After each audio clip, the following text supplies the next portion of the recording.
Hey everyone, Dave here with another Blu-ray update video. In this one I'm going to be taking a look at a bunch of new releases from Via Vision and Imprint. There's a lot to take a look at, so let's get into it. Alright, so as I said at the top, we've got a bunch of new releases here from Imprint and Via Vision.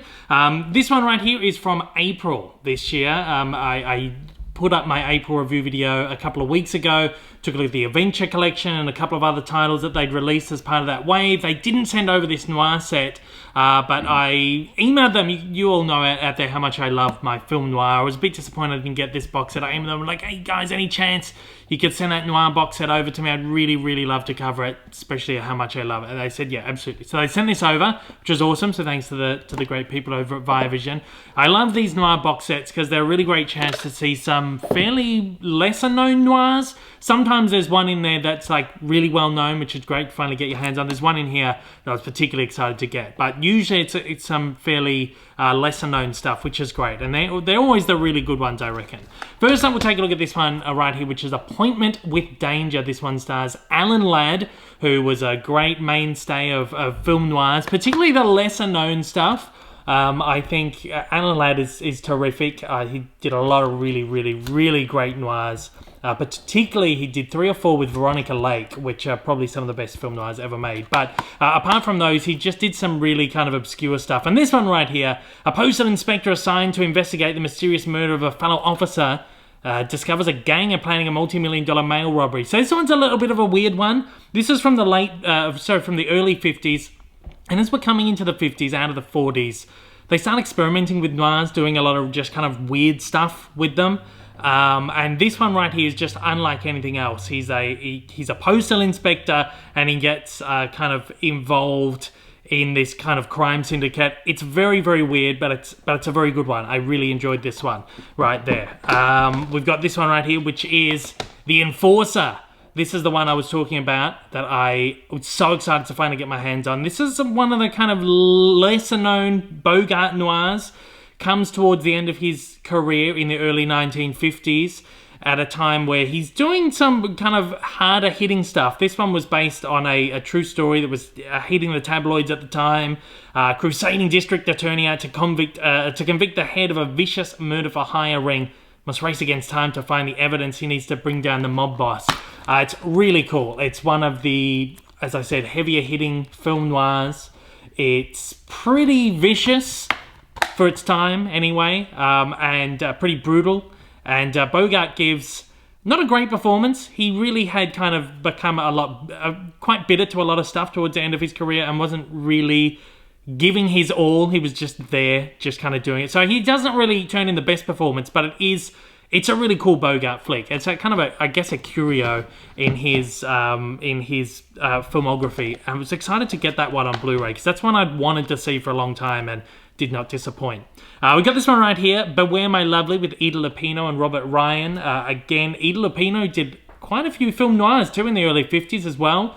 I guess that's not really what she's best known for, but she did do quite a lot of film noirs in that period too, which is quite cool. She's a great performer as well. This has also got a film called Jennifer in there as well. So this is like a double one. So there's like, occasionally they'll put like 2 movies in one case. And what they'll do is they'll have a reversible sleeve where you can choose what movie you want to kind of display on there. But it's got written on there. And Jennifer stars Ida Lupino as well. So it's a double bill of 2 of her film noirs. I thought they were both quite fun. Beware My Lovely is pretty hard hitting as well. It's a pretty heavy one where it's like a home invasion noir. I don't know if you would even... I think it's one that you'd arguably call it a noir. It's more of like a kind of a psychotic thriller, sort of a Hitchcockian sort of thing. And the other one, Jennifer, when Agnes Langley takes a job as a caretaker of an old vacated estate, she discovers the last occupant, Jennifer, mysteriously disappeared. And she goes through, again, it's kind of more of a psychotic thriller thing where she kind of tries to figure out what happened to the old caretaker and whether it's going to happen to her. So I think both of them, arguably you would call them noirs, but I think a lot of the, as I said, a lot of the early 50s noirs really tried to push and do a lot of different stuff than what we would consider the typical of the genre or of the film star with the gangsters and the mobsters and all that kind of stuff. And I think a lot of these ones, I guess, that are coming out from the Film Noir collection here are the early 50s ones. And like I said, when you've got these ones that are a little bit lesser known, they tend to be these ones from this period. We've got this one right here, which is Rope of Sand. It stars Burt Lancaster and Corinne Calvert. Don't really know her, but she's terrific in this. I thought she was really, really wonderful. I think this is the first film of hers I've seen. Burt Lancaster, I've never really seen a lot of his stuff until recently. I think he's a good performer, but I've not really liked too many of the movies that I've seen of his. I don't know what it is. It's just, I don't think I can consider myself a huge Burt Lancaster fan. He had made some very odd choices with his work. This one right here, again, when Mike Davis returns to the South African desert to reclaim a cache of diamonds, he finds himself pitted against the police commandment. The diamonds become a bargaining tool when a beautiful girl is framed for murder. So again, we're talking, this is late 40s, this one, 1949, so we're pushing into the 50s, and they are playing around with kind of adventure. So it's like a little bit of that kind of, that adventure pulp, which would go on to inspire stuff like Indiana Jones, Romancing the Stone, that kind of thing. And you got quite a few noirs of this era that tried to do a little bit of the adventure thing mixed with crime, and they are fun. I did have fun with this one, but it is kind of the lesser of the ones I've seen. Imprint have actually put out quite a few of them. There's one with Glenn Ford. I can't remember the name of it off the top of my head, but that was a great one. This one, kind of middling, but it's good. But overall, I would say this Film Noir collection right here is very good. I have not been disappointed with any of their Film Noir collections. The transfers on all of these are terrific. I had issues with the Adventure collection, that the transfers that were on those ones, not that great. This one right here didn't have an issue with any of them. They all look really, really beautiful. And they've come from, I think most of those, if not all of them, were Paramount Noirs. So they did some really good stuff. Okay, so now this wave right here, we're going to take a look at the most recent wave, which is the May 2023 wave. These have just landed in my hands a couple of days ago. Had a quick look through these. I've seen quite a few of these actually. So firstly, we'll talk about this one, which is at the front. Bus Riley's Back in Town. This is an Anne Margaret film from the middle 60s. Love Anne Margaret. She did some really, really great stuff in this period. Returning to his hometown after he gets out of the service, Bus Riley finds that life as he knew it has dramatically changed. Now he has some major choices to make about romance, right from wrong, and his career. Bus Riley's back in town, and his whole world has turned upside down. What will he do next? So, of course, Anne Margaret was, I guess, what they would have called back in the 1960s, a bit of a sex kitten. And her films were very kind of raunchy and what you would imagine just very 60s, kind of pushing the edge with kind of, you know, sexuality. And a lot of these were like teen films about, you know, that kind of period of your life. And I think she's great. And this is, it's not my favourite of her work, but it's a really good one. So I would definitely recommend this. Transfer on this one is actually quite nice. It's nice and clear. It's got a nice it's got a nice grain field on there.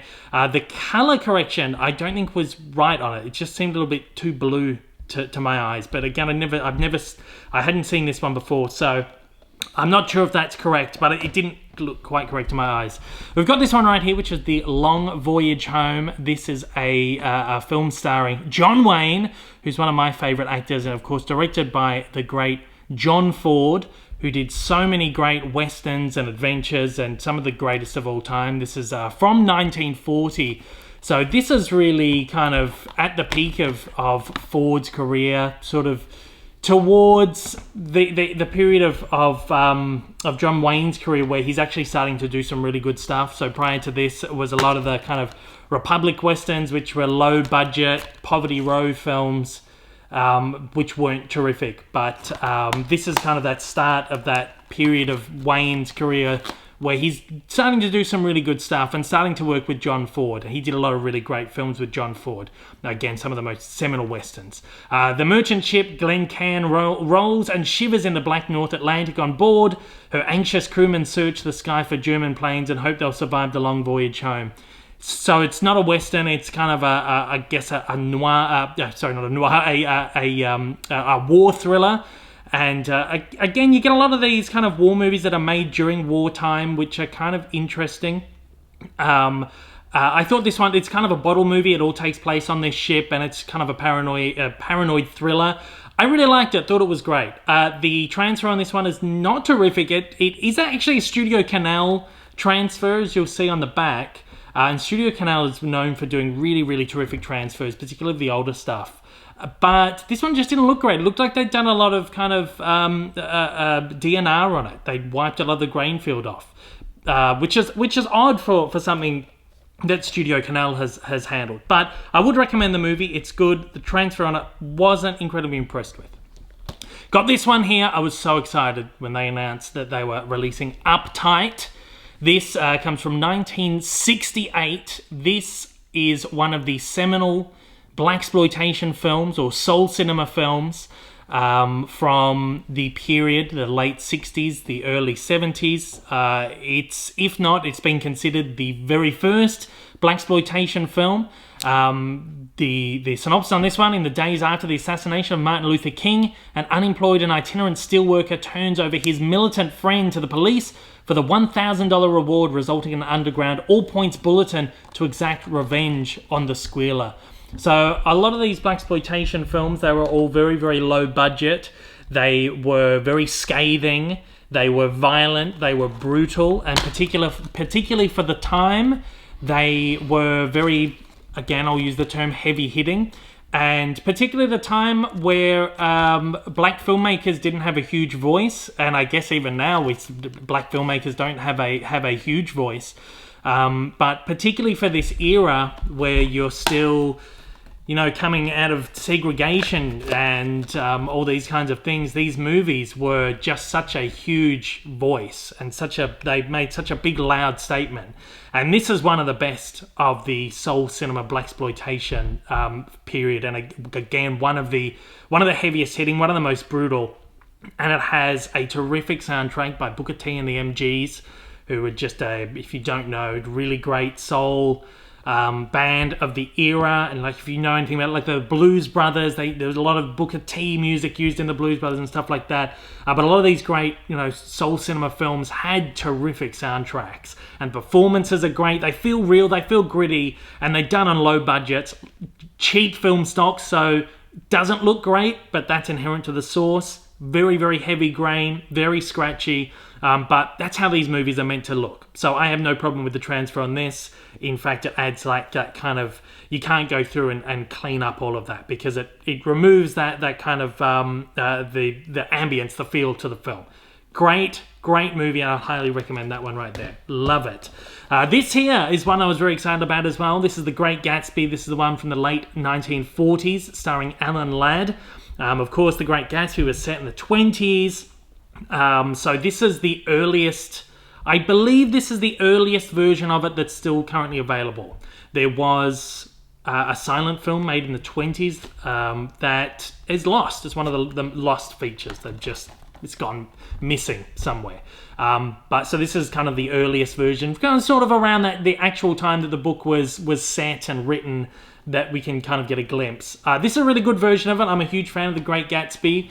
I particularly love Baz Luhrmann's version. I have seen every version of it that is out there as well, and this is just really great. Again, I talk about Alan Ladd, who I just love. He's so great in these classic films. This one sort of borders on film noir. It almost puts a kind of a film noir spin on the Gatsby story. Again, travel back in time to the Roaring '20s, a time of flappers, bootleggers, Art Deco architecture, and jazz music as Jay Gatsby works for his way from poor fisherman to extravagant millionaire. And from memory, this one, I didn't take a look at the whole movie because I've seen it some time ago. From memory, this one doesn't, the story of Gatsby is really mysterious until the end of the book. You don't really know who he is until the end. From memory, this one you kind of know all the way through the movie. So it's a bit of a different take on it. But I really like this. Alan Ladd is great. He's really good in the role of Gatsby. And yeah, awesome. So happy to have that one on Blu-ray. Transfer on it's not great though.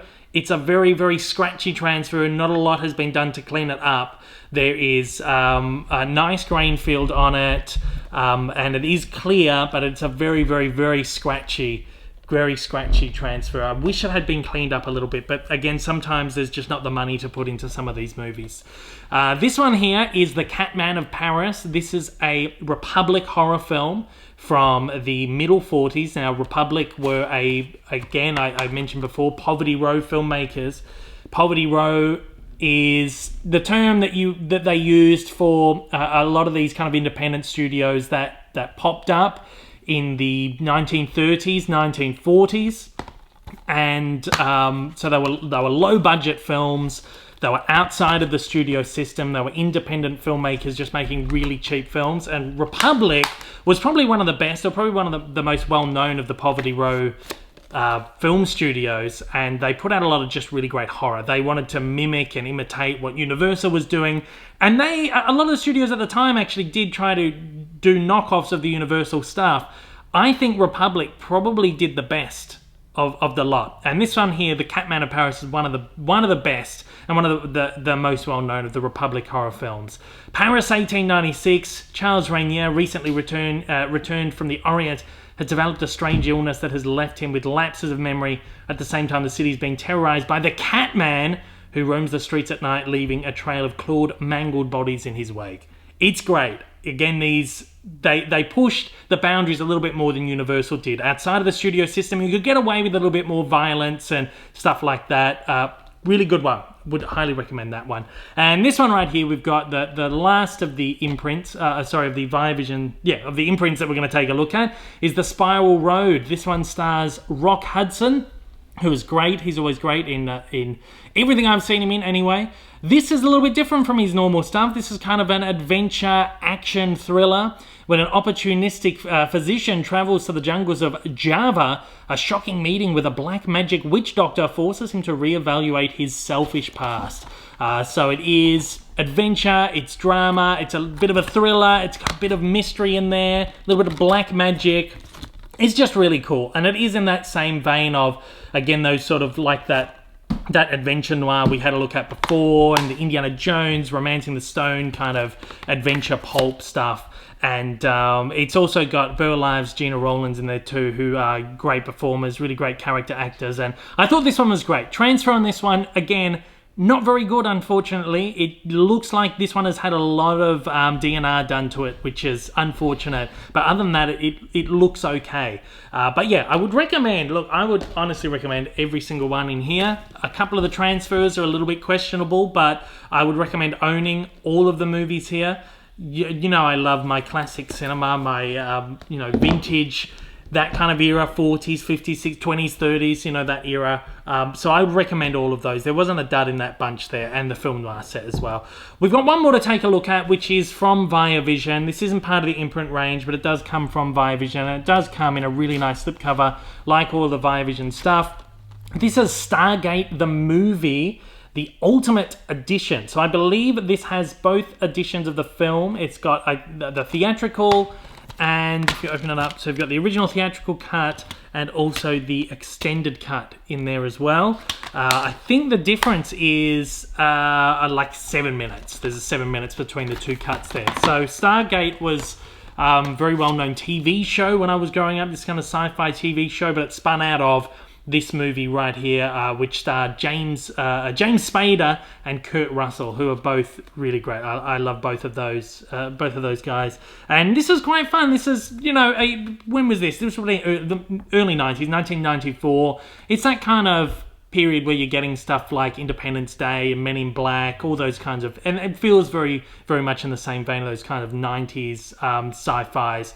I'm not a huge science fiction fan, but I did like this one. This is a lot of fun, and of course it was obviously successful enough to spawn a whole TV series out of the back of that. That was highly successful, went for a number of years as well.